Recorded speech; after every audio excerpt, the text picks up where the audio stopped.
The Problem with Warlocks in D&D by Pointy Hat. Now, I do enjoy tabletops from time to time. I have been pretty clear. I ended up getting out of D&D as 5th edition, at least in base 5e, removed flanking, which was one of, in my personal subjective opinion, one of the stupidest things I've ever seen from a tabletop RPG. But I do know that a lot of people do enjoy it. I've personally been enjoying Pathfinder, but that's just what friend group I can get together with specifically.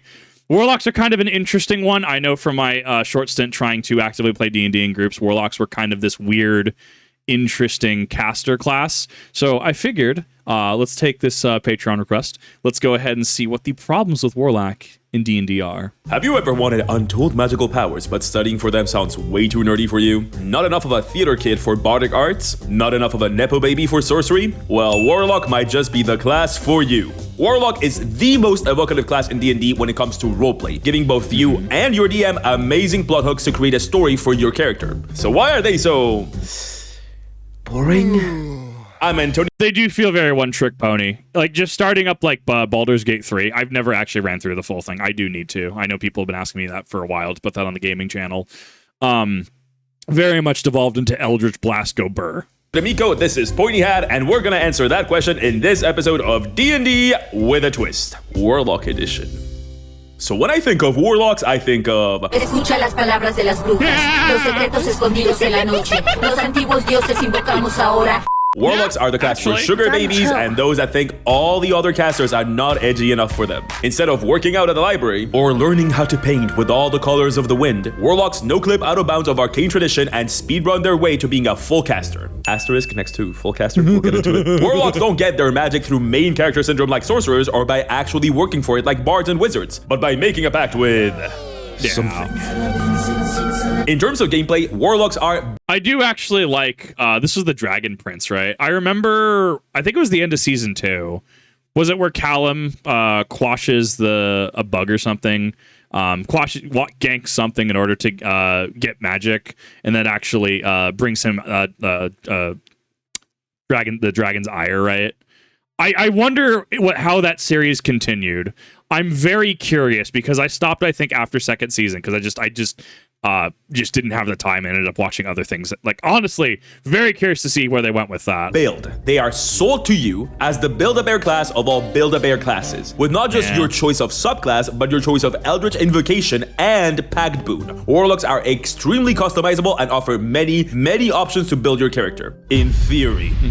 Yes, as you can tell, this is where I have a problem with them. But there's 1,000 things I think that Warlock does better than any class. So let's get deep into Warlocks. Well, no, not like that. I mean... Some people, though. Let's talk abilities. So Warlocks are full casters. Just kidding, they're not. Just kidding, they are. Just kidding, it doesn't matter. Fun fact for those that are D&D YouTube poisoned, like me, full caster is not even a thing in D&D 5e. It's a thing that people that play the game use as a term to have civilized and edifying arguments on Reddit. So whether... yes, Reddit. I actually don't know this. This is going to be interesting learning some of the terminology. Warlocks count as full casters depends on how you define them, because Warlocks are different from any other spellcasting class. Right. Very different. They are not like other casters. They love beer and pizza and sports, and they also literally don't have the spellcasting ability. They have Pact Magic instead. Pact Magic is what makes Warlocks not like the other casters. Instead of having normal spell progression, Warlocks get like 2.5 spell slots ever. I'm kidding, kinda. Warlocks get significantly less than other classes that are considered full casters, while Wizards, Bards, Druids, and Sorcerers have 4 level 1 spell slots and 2 level 2 ones by level 3, say that 3 times fast, for a total of 6 spell slots. Warlocks have, 1 sec, let me crunch the numbers. Yeah. They have 2. Warlocks. Yeah, you very much have, like, this is what you do. Do you want to do anything else? Play a different class. Get significantly less spell slots, only going up to 3 total spell slots at level 11. Yep, 11. Have fun. To mitigate this, Warlocks regain all their spell slots on a short rest and not on a long rest like the other classes. Oh, you mean like the Wizard's Arcane Recovery? Shh. Don't say that out loud. You'll make the Warlocks player sad again. Don't listen, sweetie. The size of your spell slot list doesn't matter. It's what you do with it. And Warlocks overcompensate for their small spell slots by blasting their magic all over the place the moment they cast it. I'm having way too much fun with this. I very much how I ended up playing. Warlock. I'm just not a good Warlock player. I try to play damage classes in games. I'm an infinitely better tank. Whether it's Final Fantasy XIV, Lord of the Rings Online, even in Pathfinder 2 right now, I'm playing a champion. I'm a giant stat stick with heavy armor that gets 3 attacks per turn. Well, actually, Kip, you have 3 actions per turn. No, I don't think you understand. I have 3 attacks per turn. Sometimes I do defensive advance to raise my shield, move whatever the movement is, and then attack if I am adjacent to an enemy at the end of that, which takes 2 actions. I am playing stat stick, thank you very much. Warlocks don't choose at what level they cast the spell. They simply cast it at the highest possible spell slot level all the time. This means that they benefit the most out of spells that either remain active for a long time, like summons, or scale in damage and effect by spell level. So that's the bread and butter of Warlocks and their signature ability. But as I said before, this is the Build-A-Bear class to beat all Build-A-Bear classes. So of course they'll get 1,000 things to pick from, namely Eldritch Invocations. Let's talk about them. But in order to put any Eldritch Invocation to use in combat, you need, wanna guess? I bet you won't, because it's so important and so crucial to gameplay, it might not even come to your head right now. You need a map, a battle map, or your DM does. Did you know there are people out there that specialize in making maps like you've never seen? Really? Some cartographers are content with duplicating what already exists in the world on parchment, but there are others that don't stop there. With magically loaded ink and lay-weaved parchment, they go beyond portraying and actually create completely new spaces. Through expert brushstrokes, legendary cartographers conjure from their own imagination impossible scenes, from underwater palaces to tax agencies in the depths of hell. The most famous of these cartographers being none other than the 2 that have created more than 4,000 of these impossible locations. Their name? Cheipeku. That's right, I'm impossibly proud to say I get to talk about Cheipeku because I've used their maps before I had a YouTube channel at all. Cheipeku is a patron that gives you access to, in my opinion, some of the best maps for D&D or Pathfinder or anything. For $5 a month, you get, as I said, more than 4,000 of these. 4,000! And they range from stuff you will always need, like roads and cities, to truly incredible stuff that might spark a whole encounter or adventure just by how beautiful the map is. You are bound to find either the thing you're looking for or something that inspires you and brings your tabletop games into the next level. And I'm really talking next level. Maps come with variations for seasons, time of day, weather effects, everything for each of the maps, so you can use them whenever. Not only that, but some of these maps are actually animated. Imagine the immersion of pulling that up on a VTT or printing any of the non-animated ones for IRL play. And talking about immersion, they also have a completely separate patron for scenes. Not battle maps, but scenes that you can pull up for ambience and to increase that immersion. So now all those exploration and talking scenes that take hours to play also get incredible immersive visuals. So whether you are a DM in need of maps or scenes, or a player that wants to get your DM a belated Christmas present, go check out their Patreon below. It's the first link in the description. And how long was that? Let's see. So I thought that it was about a 2-minute ad read, which is fine. I'm going to give it a objective 8, subjective 9. Clearly he's passionate about the subject. I thought the transition was baller, showcasing off the maps, additionally the scenes as well, right? I thought there was a lot of information that went over and he was very passionate about it. I do think it felt a little long. I would give it a subjective 9. I think objective 8, very good ad read though. Now that we have a map to actually play our Warlock on, let's get right back into Eldritch Invocations.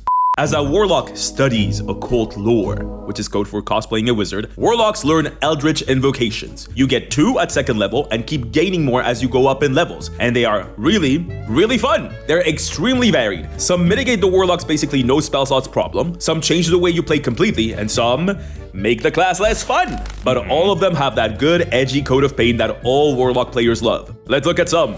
Armor of Shadows allows you to cast magic armor on you at will. No spell slot required, making you a bit less squishy. Eldritch Mind gives you advantage on concentration checks, so you don't have to take the Warcaster feat as a hexblade. This is it. This is the one. Use this one. Take this one. This is a good one. Mask of Many Faces allows you to play as Magic James Bond and cast Disguise Self at will. Beguiling Influence makes you hotter, giving you proficiency in deception and persuasion skills and reminding you that this is indeed a charisma-based class, in case you forgot. Nothing more charismatic than being Cthulhu's sugar baby. And those are some Eldritch invocations. There are a ton of them, and most of them are super flavorful, allowing you to really give your Warlock a unique vibe to fit the idea you have of them in your head. Oh, what's that?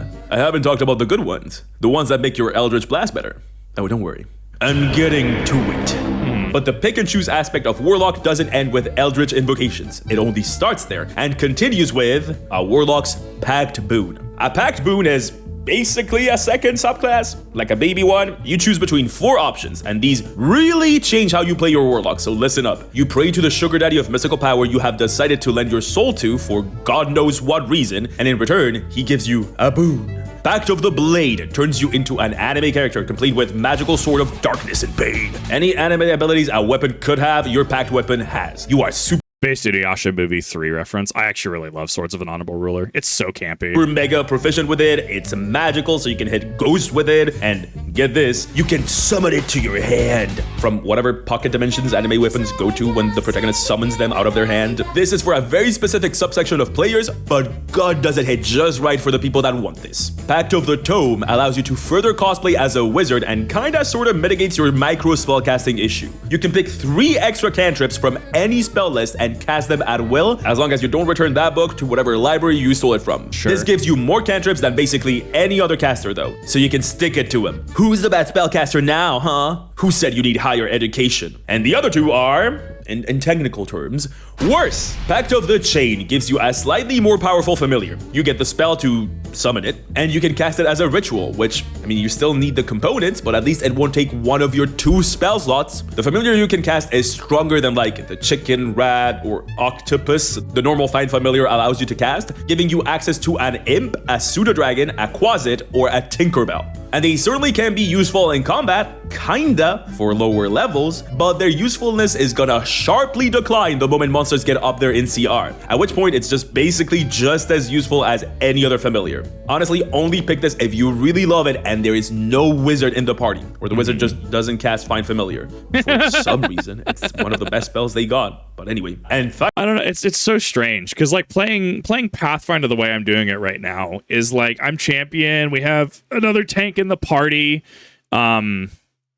They even have their weird, it's not I don't remember what's Mechanist or whatever it's called. It's the one that actually like shapeshifts metals and stuff like that. I'd have to really delve into it. I'd have to really see what meta party comps are. My tabletop experience, if I'm going to be completely honest, is very non-existent compared to a lot of other people. I'm also habitually just very picky with D&D groups, right? Like I've tried to go to a local game shop. This was years ago, and somebody kept on going like, "Well, can I make a Pikachu? I want this." And I'm like, does the book say that? Yes, no, right? Like, I don't know. I'm very picky, and I also habitually run into the D&D problem, right? Of the moment someone drops out, one person drops out, or one person can't make it, it's a chain reaction just into the group death spiral, right? So naturally, I have a little less play time. I like how this is structured. I think that it's great. It is a lot of information thrown at someone like me who doesn't have the firmest of grasps on mechanics, especially in 5e, because as I said, I dropped it after like D&D 5e dropped flanking. I think that was such an L. It wasn't even funny in my opinion. Like but you have to understand that my experience sword fighting, right? SCA, right? Have you ever tried fighting someone in front of you as well as someone trying to come from behind you? That's literally basic combat mechanics, especially when D&D, prides itself in kind of being that combat simulator, right? Like, it was very diametrically opposed to the core philosophy of how the system worked. I felt it was personally a betrayal of the system, if I'm being honest. But like, I don't know, I've been very picky. I try to look at it from a mechanic standpoint, and there's definitely people who have homebrewed. There's definitely people who have ran the Excel spreadsheets, numbers and stuff, level up guides, etc. I'm very simplistic in comparison. I wish to tank. I will tank. So I'm kind of getting a little lost in the sauce through the progression of this. But like, that's understanding that I'm kind of the dingus here. I kind of have the lower IQ, right? Rather than this video is bad. This video is great. This video has a lot of good information, and it's very fun, very quippy, very relatable, right? I just don't have that reference point in the the lack of playtime that I have. Finally, Pact of the Talisman. Yes, I know you forgot about this one, and for good reason. This gives you guidance, allowing you to add a d4 to a failed ability check. Yes, only to you. And also, it's somehow capped to your proficiency bonus. A worse version of a cantrip. Cool! So you could take this, or, hear me out, take Pact of the Tome and just pick Guidance. Something you can cast as many times as you want, and on other people other than you. And if you Yeah, that's the optimal way to play. Why would you waste one of your slots when you could just take it as a cantrip and just cast it infinitely more, right? Like, that's something that, like, 6e comes out, or, like, a 5e revision comes out, and that probably gets, like, patched, right? Or they go Games Workshop status where, you know, you buy the book, you have the code, go into the app, and then they change the rules in the app, right? Or you homebrew it as well, too. Yeah, this is kind of dumb. If you really want to take this, we'll make it add a D6 or a D8 instead of a D4, right? Like, you're very much, yeah, it's very modular in the way you're playing it. You kind of like pick your pack, pick your path, and then you kind of work. You have to use those specific tools to solve things, right? Like, I guess kind of like think like Zelda, right? You'll have like the mirror shield, you'll have your sword, right? You have maybe a couple items like your grappling hook, right? And we're talking Wind Waker, right? But like, and you have to use those tools to solve complex problems, right? Whether it's a light puzzle, whether it's a block puzzle, whether it's you know, using the grappling hook in a way that you hadn't until now, being able to maybe use a grappling hook to trigger switches in the ceiling, right? Like, it very much feels like that. It very much, I do resonate with the whole, you know, build a bear of classes, build your own adventure kind of thing. tell me that the fact that it doesn't require a verbal or somatic component to cast makes it worth it, I'm just gonna banish you for being a liar and a contrarian. You know it doesn't make up for it. Moving on. Okay, so that's all Warlock ability. What? There's more? Okay, no, we gotta speed this up. Hey, everybody, lightning round, now. Lightning round. Ability score improvement. It improves your ability scores. Neat, Sure. moving on. Eldritch Consistency. versatility. An optional ability. Bars. It's basically a respec. Whenever you get an ability score improvement, you can switch out a cantrip, return to the store the packed boon that your sugar daddy got you, and get a different one because he's old and doesn't understand that you're going for the clean girl aesthetic, or change a spell you got through Mystic Arcanum. What's that? Mystic Arcanum at level 11. You have proved your talents as an elite class sugar baby, and you are bestowed with one 6th level spell. You can now cast this 6th level spell once without using a spell slot, and then it's time to mimir until you can cast it in this way again. If you didn't get extra spells to cast this way at levels 13, 15, and 17. And the 17th one is a 9th level spell. Cool ability. Shame it comes literally after most campaigns end. And those are all the Warlock's abilities. As you can see, the class is structured around choice, and Warlocks as a result end up feeling extremely different from one another. Or they should be. But their abilities are not the only reason why Warlocks feel so customizable and unique. It's their subclasses. So why don't we take a look at those?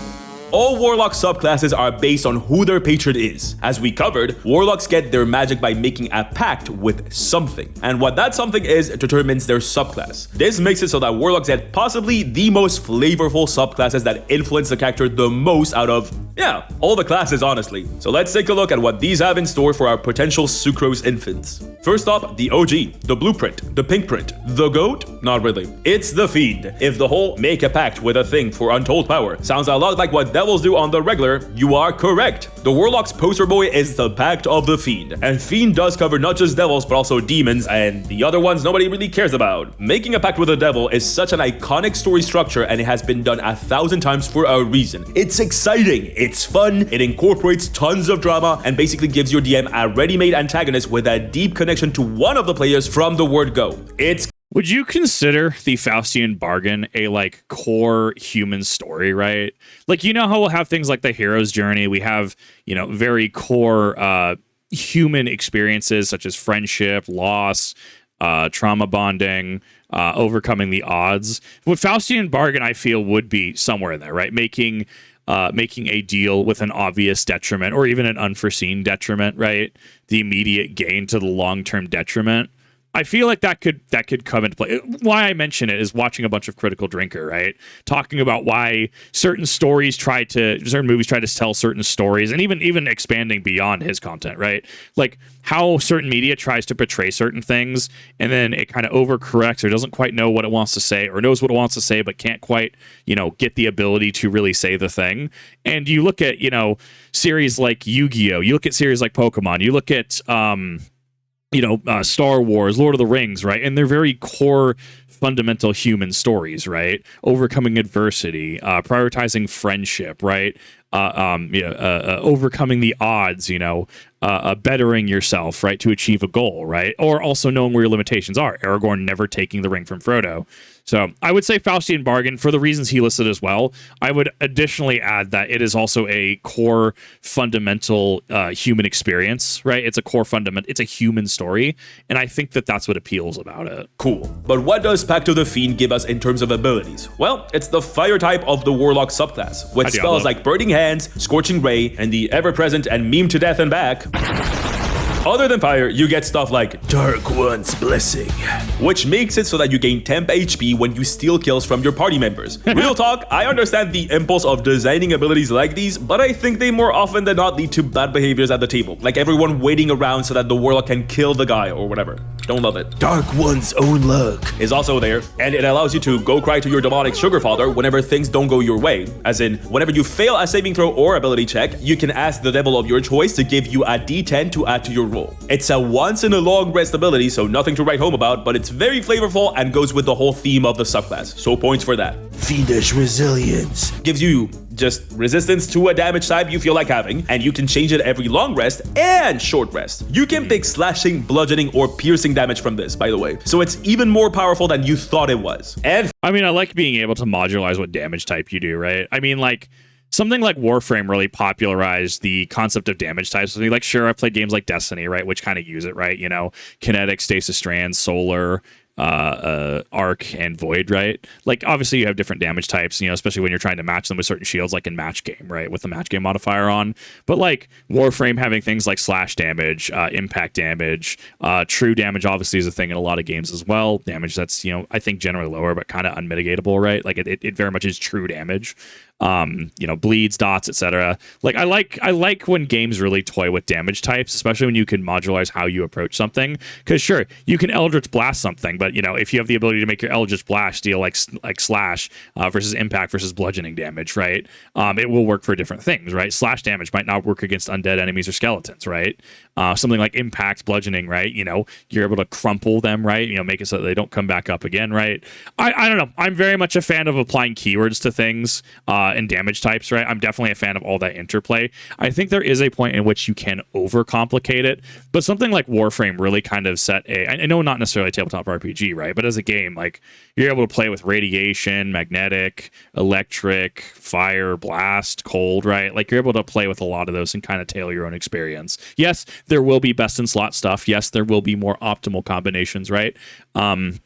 Like currently, viral heat is one of the big one. I hear it used to be cold, used to be like the meta damage type. I personally put magnetic on everything because I hate Overguard as someone who plays Steel Path, right? So you're able to kind of tailor your experience, and I guess there will be better things, but the fact that the option exists, and even if you want to go, well, I'm going to go a suboptimal run, and I'm going to go run this specific damage type, I'm going to run slash all the way through an undead campaign, right? I think the fact that the option exists is what I like. Finally, Hurl Through Hell, which, what a name, is one of the funniest abilities ever made. What is it with early 5e and making unintentionally funny abilities? Anyway, whenever you attack a creature, you can choose to send them straight to Turbo Hell, Castiel style. That's sure. Right, you just send them there, free falling into hell for 6 seconds. No save for this, by the way. You just do this. At the end of your next turn, they come back and they are so scarred from whatever happened during those 6 seconds that they take 10d10 psychic damage. Flames on the side of my face. 10d10, no save. This is up there Fair. with Way of the Open Hand for I touch you and you die abilities. 10 out of 10, very funny, tell another one. But what if the sugar daddy of your choice is not that scary lobster man from the Powerpuff Girls, but the most unknowable daddy of all?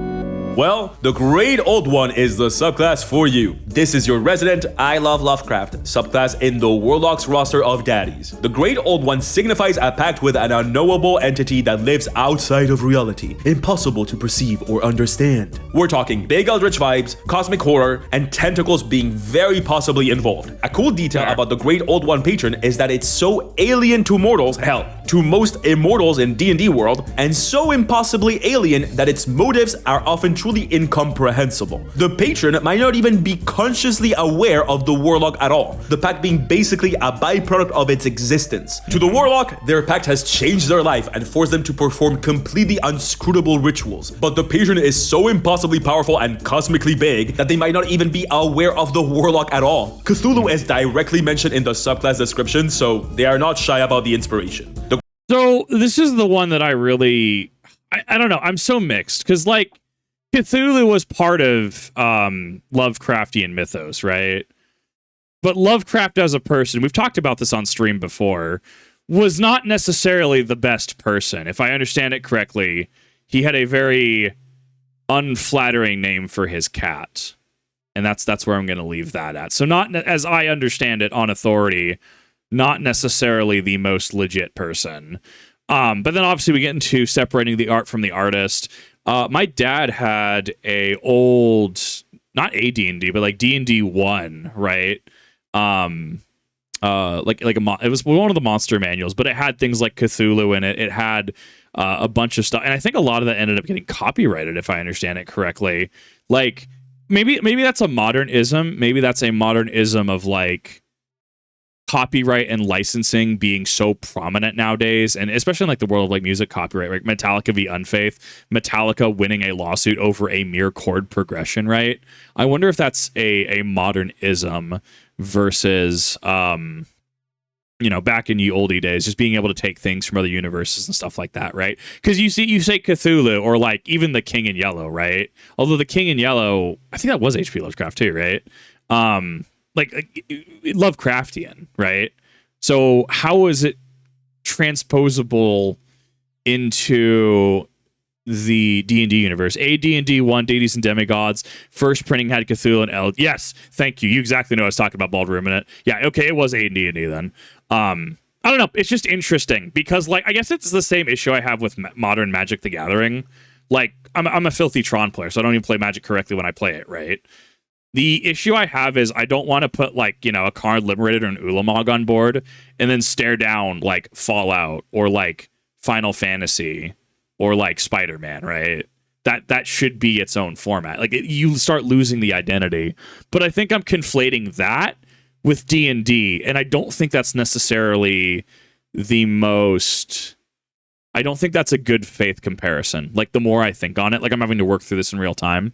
You have both the copies of both versions. You absolute legend. I love that you knew exactly what book I was talking about. Great Old One has some cool psychic themed spells like Dissonant Whispers, Detect Thoughts, or the obvious Everett's Black Tentacles. For the RW Chambers for King in Yellow. Thank you for the correction on that. sickos in the audience. And the abilities reinforce this with Awakened Mind, giving you telepathy, or Thought Shield. Be gone, fuck! Not that spelling. And makes it so that if anyone deals psychic damage to you, they take the same amount of psychic damage back. Great Old One, like good Warlock subclasses, is very flavorful. But in terms of what Warlocks bring to the table story-wise, it runs into what every Cthulhu-esque narrative runs into. If your DM understands the assignment, you're not really gonna meet your patron, or talk with it, or actually learn its motivations. If you did, your brain will melt out of your skull or something. If you pick this, and your DM is actually familiar with how these guys work, you are basically relegated to only interacting with cultists for your patron, which is a... I honestly think that that's super cool, though. Like, that is the risk reward of picking certain things, right? And like, even running Pathfinder, I'll have to be like, I'm holier than thou champion, right? There was what was it? Trying to remember, like some kind of like star entity or whatever. I can't remember what it was called offhand. Point being, like a holy entity, right, leading us to this unholy temple, right? And like, there were certain things that like were being said where I'm like, in character, sure, I have an intelligence stat of like 10, pretty average, right? But like, certain things are being said, and again, this is where me and buddy who's DMing had to really have a discussion. Like, look, outside, like, so I can actually explain what I'm getting at, the things that they're saying make me wonder if they're actually like, super legit Star Guardian status, or they're like actually like an unholy entity disguised as such. And the DM's like, you in this case are reading too much into it, which I have a habit of doing. Look at my 1600 reactions, right? Read a lot into things. But they're enter certain conflicts as well, right? Where you have this unholy temple and this dragon that's like 20th level, right? This dragon aspect that's 20th level, that can TPK the party. but it's unholy in a place of worship to my specific deity. So thus you have a conflict between the player knowing I don't really want to fight this versus the in character, I'm literally kind of like obligated to fight this thing because this is heresy for all intents and purposes. And I love when DMs are able to really pull that, because I feel like that's something that, especially in a more casual setting, right, doesn't really get displayed, doesn't really get called on a lot.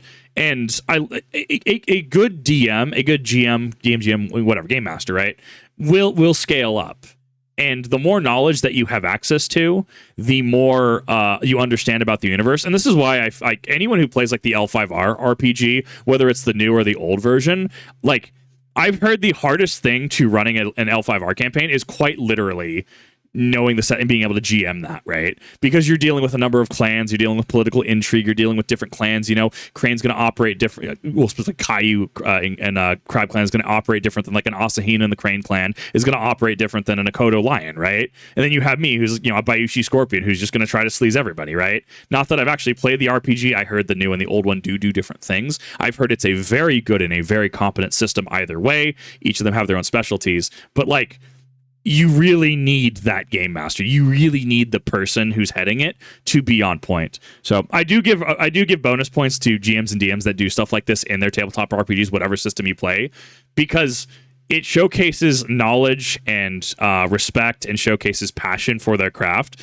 And it also puts them in a position of power, a bargaining position where, player wants to do thing. But your character, are you sure you want to do this? Because this could be seen, and this is where you can trap your players if they want to try to be sneaky, or they want to try to be sleazy, right? Paladin not doing paladin things and like, we're gonna let this fester could be seen as being heretical to their own alignment, right? They could be blasphemous in the eyes of their patron deity, right? It depends how far they want to take it. It depends on the DM and GM, obviously, right? But I very much have a passion for stuff like this, being able to see how GMs and DMs will solve specific things. It's sad for what a Warlock has to offer, but if you're picking Cthulhu as your sugar daddy of choice, you are probably 100% okay with this, so it's all good. And finally, for one of the weird ones, there's the Hexblade. The Hexblade is not particularly interesting in terms of lore, but the fun in it is that it's one of those subclasses that changes how Warlocks are played. The Hexblade patron is confusing. It's technically tied to the Shadowfell. Although most people just completely ignore this side of the Hexblade, and they're right to do so, and make it about what actually matters. Your patron is a weapon made out of shadow, or whatever inscrutable Shadowfell lore they added to this, but a weapon. You have made a pact with a lawnmower, and now your lawnmower is gonna let you know exactly what you gotta do in exchange for being able to wield a cool lawnmower in battle. Hexblade. I do have to also state, for true transparency and full clarification as well, Redeemer of Dark, thanks for the gifted subs, appreciate that. I am also a very mechanical player. Those who have heard me play Yu-Gi-Oh!, those that have seen me play certain games, right? I'm very mechanical and very thorough in how I play. So and I promise this translates over in a second, I'll explain how. So if I'm playing something like Yu-Gi-Oh!, I'm very much saying, draw phase, standby phase, giving room for response, main phase, giving room for response, normal summon, effect, tribute, right? Like normal summon Samsara Lotus, tribute effect is, activate effect, tribute for cost, right? And wait for specific breakage points. Declare when I'm going into battle, declare going into main phase 2, declare end phase, right? Like, I'm very communicative, I'm very black and white, within reason, right? I'm very, there's ability to like interplay there and obviously be flexible, but I'm very mechanical. So yeah, like I'll go into my turn in like Pathfinder, or if I was to play something like D&D, right? And like going through a turn, it's like, okay, this is my turn, what are we looking at? Okay, I'm about 15 feet away from this thing, right? Okay, well, first of all, I'm going to spend 2 action points. I'm going to do my defensive advance. I'm going to raise my shield. I'm going to move X amount because I land in a space next to them. Therefore, I'm able to initiate an attack against them. Cool. Third action, I'm going to roll for attack on this one. Yes, I use the lower of the middle of the 3 numbers because you have like 3 different numbers, right? First attack is going to be your first number. Second attack is going to be second. All subsequent attacks are going to be that third one number. Attack opportunities do use the highest number.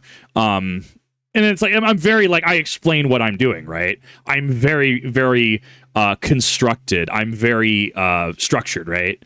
And I think a lot of groups are very, reasonably so, they're very not necessarily wishy-washy, but they're very over-flexible, I think. And that lack of structure to me just is like, okay, but like, I'm here to do thing. Like, let's do the thing. And I think that's been a lot of my, it's very ambiguous in a lot of cases too. I think that's been, it's not necessarily sure, it's methodical, but I'm very structured and very organized with how I do things. I very much have that competitive TCG mindset of I'm going to declare thing and very much like plan out and plot out what I'm doing, which a lot of games of D&D and stuff that I've noticed specifically don't do that. I'm sure Pathfinder, GURPS, L5R, I'm sure there's plenty of other RPGs that have the same exact problem, thus further leading into issues I've had trying to get into TTRPGs. Makes the Warlock into a melee fighter, allowing you to hit with charisma. Somehow makes no sense, but we're gonna move on because it's cool. The big thing here is the martial aspect that the subclass brings. Not only is melee fighting possible to you now that you hit with your spellcasting ability, but you also get medium armor, shields, and martial weapons. You also get a cooler version of Hunter's Mark, because Rangers had it too good apparently, with Hexblade's Curse, where you select a guy that has looked at you funny and now you deal more damage to them. You can I think, didn't 5e really hate Rangers at the start, like the onset base 5e? And 19 against them, and you regain hit points if they die. The Hexblade is basically screaming at you to pick back to the blade and makes it that much better, with a ton of melee combat spells like a bunch of smite spells and stuff like shield. I love any subclass that completely changes how a class is played, so the Hexblade is a-okay in my book. But of course, there are many other Warlock patrons. The Celestial Patron, the Genie, Never had a friend like me. and the inherent eroticism of the sea. Take me, mommy. Okay, so we have taken a look at Warlock abilities, we've taken a look at Warlock subclasses, and that's all well and good. So how about we give Warlocks a new twist? So I've been alluding to the whole Warlock issue throughout this whole video, and let me make one thing clear. Actually, two things. First clear thing, I love Warlocks. Warlock is probably, hell, scratch that, not probably, Warlock is, to me, the most conducive class to role-playing. Remember that fighter video I did? If you haven't, watch it, because I mean, to be like, no, I think I'm with him on this one. I think that that's incredibly fair to say, as somebody who habitually plays, tanks, paladins, and fighters, right? Very boring. What are your aspirations? What are your goals? I like to fight.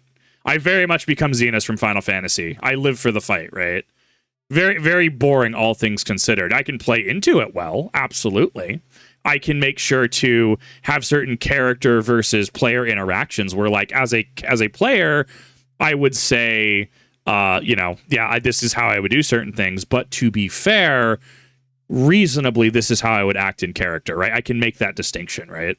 Mr. Algorithm was not particularly kind to that one. In it, I talked about how Fighter's biggest issue is that it's billed as the beginner class to play, but it does not help you at all coming up with interesting characters for it. Warlock is the opposite in that regard. It's hard to make an uninteresting Warlock, because even if you go for the most basic white bread version of it, back to the Fiend to gain more power, or whatever, the patron aspect of Warlocks gives DMs so much to work with. It's so easy to tie a Warlock into any campaign, and it comes prepackaged with not only an extremely interesting character dynamic between Warlock and Patron, but also a ton of potential NPCs for the Warlock. Not just the Patron, but other Warlocks that serve that same Patron. Are they working together? Are they competing for the Patron's favor? What about other competing otherworldly patrons? It's a veritable mine for a DM to pull from. And despite that, I never play Warlocks. How can it be? How can this class that offers so many threads to pull from for roleplay and storytelling not be my favorite? Well, because I hate how Warlocks play. Yeah, that's actually the reason I never really got deep into my run of Baldur's Gate 3, because I tried playing the horns, right? I had a whole character generated and ready to go. I even had Eldritch Blast give the knockback, which actually knocks the hag into the pit, which was really funny, actually. I love that was stuff like that's an interaction in the engine. I just don't enjoy how it plays. It very much plays like the deck you play in like Yu-Gi-Oh! Or Magic, and you play against it, and it does like one specific thing. Like, calling me out personally. Wow, you assembled Urza Mine Power Plant and Tower and dropped Karn Liberated on board. And now you're dropping Ulamog. Daring today, aren't we, right? Or like the Yu-Gi-Oh! Deck that like grats you summon Blue Eyes for like this, like the sixth time this turn. What else do? You just summon Blue Eyes? Sure, whatever, I guess, right? Like, it's very linear in my experience with how I've how I've played. Mechanically. Let me explain. Warlock's issues gameplay-wise are, much like my talent, multifaceted and complex. The first and most obvious one is that Warlocks are the class that is the most reliant on short rest, and as we touched on the Baldur's Gate video, this is a generalized problem in 5e. The designer I would say as well, this is a problem I've noticed in Pathfinder as well. So obviously playing something like Champion, I have Lay on Hands, right? Paladin status. But like you have to have a short rest to be able to do it. And this is very much where the group gets kind of hand wavy and stuff. And I've specifically asked our DM, right? Like I love him. I love the way he does things. I very specifically made sure to clarify, hey, my Lay on Hands is used. Are we actually spending 10 minutes sitting here talking about these things? Are we very specifically like spending time to be able to do this? And that's kind of like that's the okay hand waving. Like, dude, you're looking through stuff. You're doing this, right? Reasonably, you are in setting doing this, right? Because I'm very much a stickler for mechanics, and I don't try to cheese or cheat my way out of things, right? We had to deal with this summoning circle, right? That had a portal open to another dimension or whatever. And I'm very much like, I will do suboptimal plays. I wish to intimidate the runes into submission, right? Cool, Kip, roll for it. Rolls for it. I got a 26. Cool, you idiot, that's a fail. Right? Like, and stuff like that's fun, right? But like, there's mechanical interactions there and there's structure there, right? Like I'll absolutely play within a system, angry dwarf that wants to just scare things to death, right? Hilarious, funny even. But you want to make sure you're playing within the system and make sure that, I at least try to make sure I'm not getting freebies. Thought that people would be short resting much more than they are, so some classes rely on this, and this assumption was very, very wrong, because people are not short resting as much as the designers. Weird. Dungeons and Dragons cartoon reference. I haven't seen you in a hot minute. I'm very sad that they never finished the series. I wonder how they would have finished it. Wasn't the last episode or last two episodes where they were never released, right?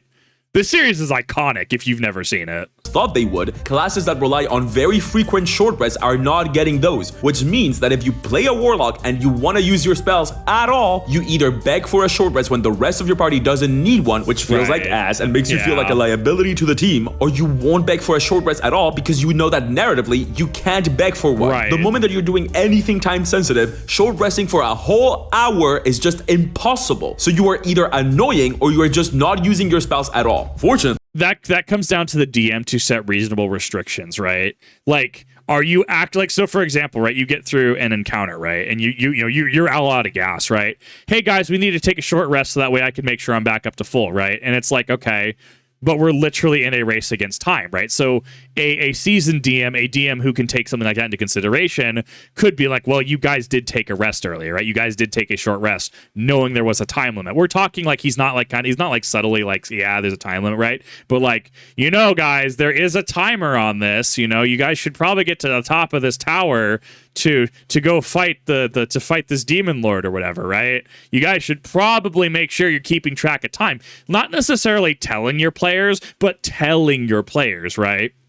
And that could work. Things like that would interplay really well. And thus it also forces the Warlock to play smarter, right? I don't know. I have opinions about it. Or unfortunately, if you ask me, the Warlock has an answer to this, and this is my biggest gripe with the class, believe it or not. The answer to this is Eldritch Blast. I understand I'm once again on the minority opinion here, so let me explain. I'm really not trying to be hot take master Pointy Hat here. This is truly a problem to me. Eldritch Blast is the strongest cantrip in the game for the simple reason that it deals 1d10 force damage. Yeah. Don't spears only deal like 1d? What do spears do? 1d6 or 1d8? Spear D and D damage. 1d6. Have you ever fought a spear? I have. That stuff is stupid to fight. Why is it only 1d6? That is absolutely insane to me. So now imagine a spear with all its reach, ability to gore you, right? Now Eldritch Blast has a higher damage cap than that. It's only a small hole. Do you know how hard it is to evade spears? Okay, I have such a negative win rate against spears. It's not even funny.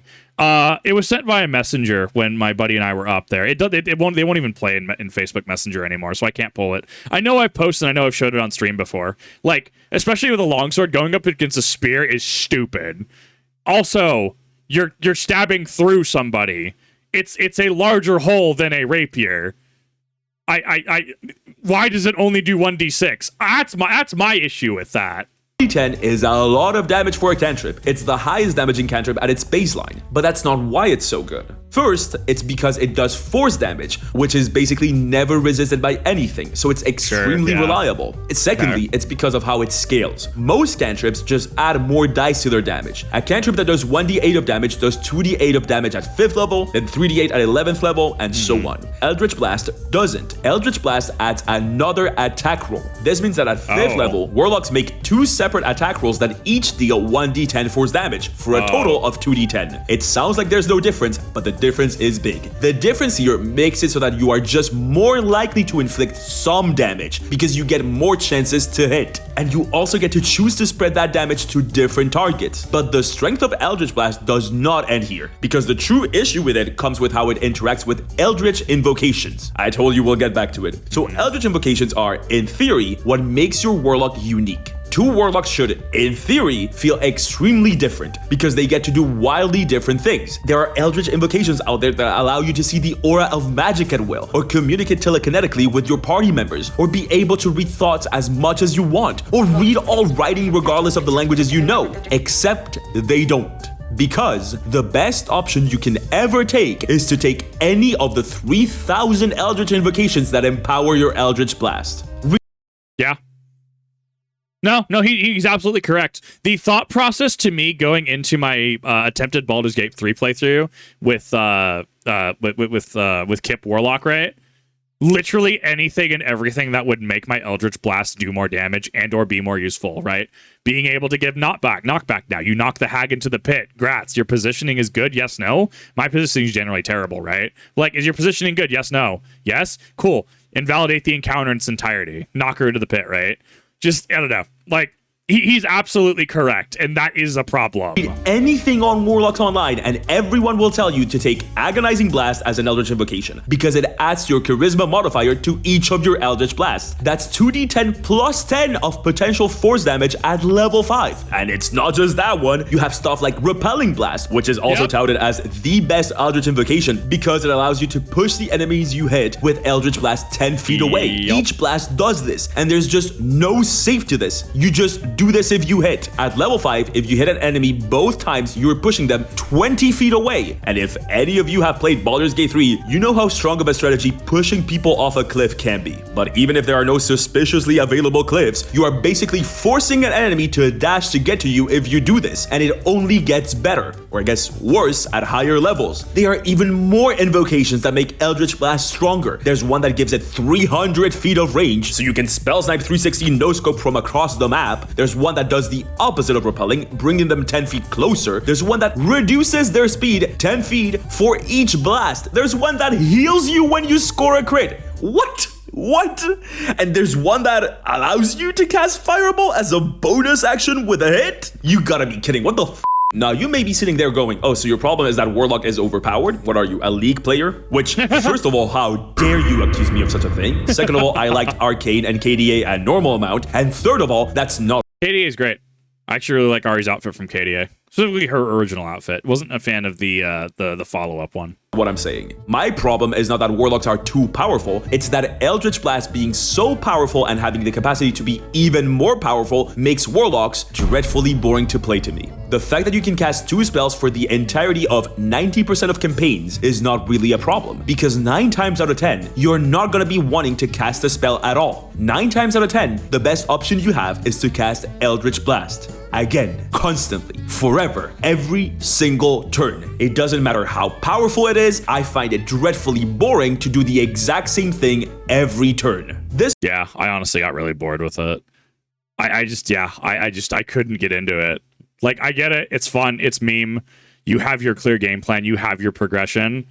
I couldn't stand it. I got so bored. Point has been raised before, and the common answer is nobody's forcing you to pick those Eldritch Invocations. And my answer to this is simple. If you give me 20 choices, and of those choices, 1 is the clearly superior option, that is not a choice at all. If your answer to the problem of to play Warlock optimally, you have to play it boringly is don't play Warlock optimally, that's not an answer at all. I don't want to nerf myself and objectively be less useful to my team because a class is designed designed so that the most effective way to play it is to play it in the most boring way imaginable. Some people somehow make this about roleplay versus combat, and I dislike that implication so much. I guess this is a good spot to say this as any other, so I'll say it here. Being bad at combat doesn't make you good at roleplay. Being bad at roleplay doesn't make you good at combat.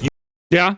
You would think this would be common knowledge. You would think this would be common sense, but the fact that it needs to be said, he's absolutely correct. You can both be very into storytelling and role-playing and still enjoy building and making a strong character that is good at combat. I deeply resent the implication that making a character that takes advantage of the abilities that a class offers somehow makes you worse at telling a story or at embodying a character. And conversely, I also think that making a character that is deliberately bad at being their own class somehow makes that character more interesting narratively. Regardless of this little soapbox I just got on top of, this is my main problem with Warlocks. I've tried them 1,000 times and I get either bored out of my skull or frustrated. Bored when I build one to be as strong as it can be and turn into an Eldritch Blast spam bot every fight, or frustrated when I know I could be dealing more damage and helping my party more, but I decided to take one of the cool and flavorful Eldritch Invocations instead. Now, before we move on to the fun part of this section, a little mention of a thing called multi-classing that sort of somewhat mitigates this. Warlock, and Sorcerer, but Warlock more than Sorcerer, is seen as the multi-class class. It's particularly well suited for multi-classing with stuff like Sorcerer and Paladin by virtue of being one of the 3,000 charisma base classes, and also by virtue of literally only needing charisma and not a secondary stat like dex or strength. Warlock abilities scale well in levels without needing specifically Warlock levels, and wait, I'm gonna stop talking here because multiclassing is way less common than people think it is. If you run in D&D Reddit circle, F to you, F to me as well, I am also in that penance walk, you might think that everyone is out there sword locking and lock-it in around these D&D streets, but the fact is that very few players are actually theory crafting Eldritch Pale chat locks to keep rismogging all intoids. I mean, yeah. I mean, even then, right? I mean, like, so I always go into games, right? Whether it's Lord of the Rings Online, whether it's Pathfinder, whatever game I'm going into, right? Warframe especially, right? People have already ran the Excel spreadsheets. People have already done the calculations. People know, right? Like, there is a certain point where it is unreasonable to expect me to be theory crafting with people who understand the system way better than I do. Even if I come to that same understanding, they just like, they get the system, right? Kind of like Wolf Glick gets Pokemon, that kind of thing, right? And that's when you know, okay, why is Mesa Prime running this specific setup? Why is she not running this kind of mod in Warframe, right? Or when you look at damage rotations in Final Fantasy XIV, sure, don't get me, even Black Mage is hyperlinear at this point, right? Very much the same story of, your 2 ices into hopefully a fire starter into your fire 3, fire 4, fire 4, fire 4, the whole combo, right? Like, it's very linear, but like, I can understand things. I can't craft things very well. I can try to play things as optimally as I can, but I will never be on this level. I think most people are kind of on that page as well. Most people are not looking for the multi-class. Most people are looking for a very plug-and-play experience. I think that's what Final Fantasy XIV does very well. Games like Lord of the Rings Online, yeah, I'm going to, eventually try to do raiding at endgame. Guild Wars 2, right? I'm not picking the most advanced class. I think I picked Warrior, right? I hear he has high survivability if the website is to be believed, right? And that'll be a thing on the gaming channel as well, because I'm just becoming John Raider is what I'm becoming. Like, most people want that plug and play experience and then to grow with their chosen class, their chosen whatever, right? Most people are not multi-classing. Most people are not playing, Merlin in Smite, right? Where that he had, at least when I was playing, right? But when after Arthur released, right? King Arthur, like, dude was doing just wild things, like, because of how much versatility he was a very big brain god in the game.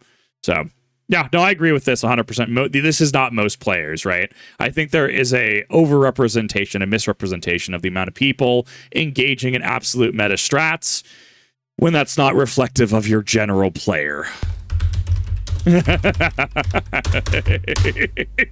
Lovely.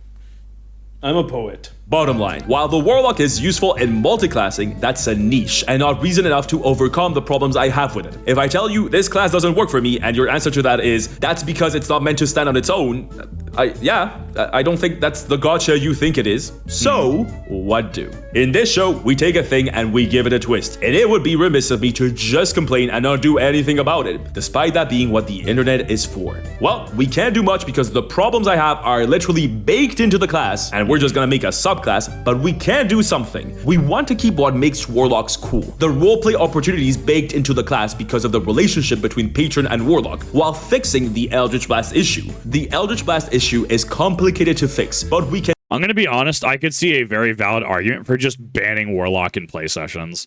I could see a very valid argument for just banning Warlock as a whole, just because the Eldritch Blast go burr is just too strong. Sort of fix the spell usage issue and the Eldritch Blast issue by giving Warlocks something that is an Eldritch Blast that would be a more attractive option for them to use than just spamming Eldritch Blast. Tall order, I know, seems complicated and a lot of work. Oh god, it is a lot of work.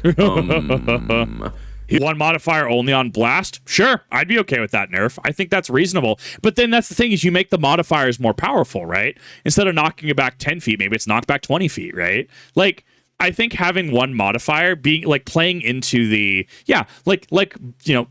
either retain or buff the specific modifiers. But yeah, you can only slot one, right? Like, yeah, I think that could be a really cool way to go about that. I'm familiar. Warlock, now. Okay, so here's what I have. What if we take a page from the half-casters to help the Warlock with its over-reliance on Eldritch Blast? Especially, what if we look at Paladin for inspo? Paladin is another class with access to spells, but most of the time they're not using them in combat because they're busy smiting.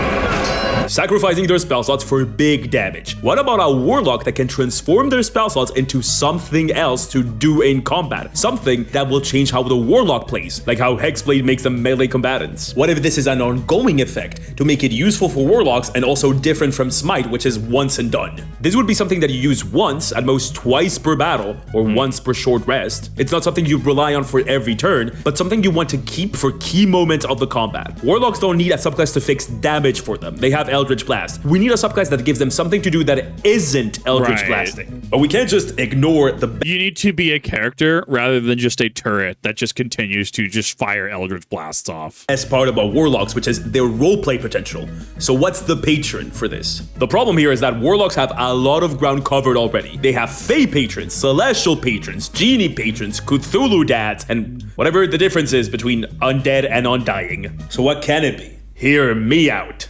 Dragons. Isn't it crazy that we don't have a dragon warlock yet? Dragons are basically the definition of extremely powerful magical being. Even a dragon not enjoyer like myself can see this is a massive hole in design. Dragons fit perfectly with the class, being these extremely long-lived, extremely powerful, extremely magical beings. We literally know they can have this effect on people because draconic sorcerers exist. What if a dragon could choose to have that effect on people instead of passing it down through the bard getting lucky? We've been talking a lot about this whole burn spell slots to trigger a state. That would help with the over-reliance on Eldritch Blast. What if this state was a draconic state? What if you could give yourself draconic characteristics? And if you're a good little warlock that does what their patron tells them to do and goes to bed on time and eats their vegetables, what if you could literally turn into a dragon, even for a short while? And all because of the gift given to you by your patron. But dragons have a ton of history with being good, evil, or anything in between. So you got plenty of options as to what the relationship with your patron could be. It doesn't have to be bad or good.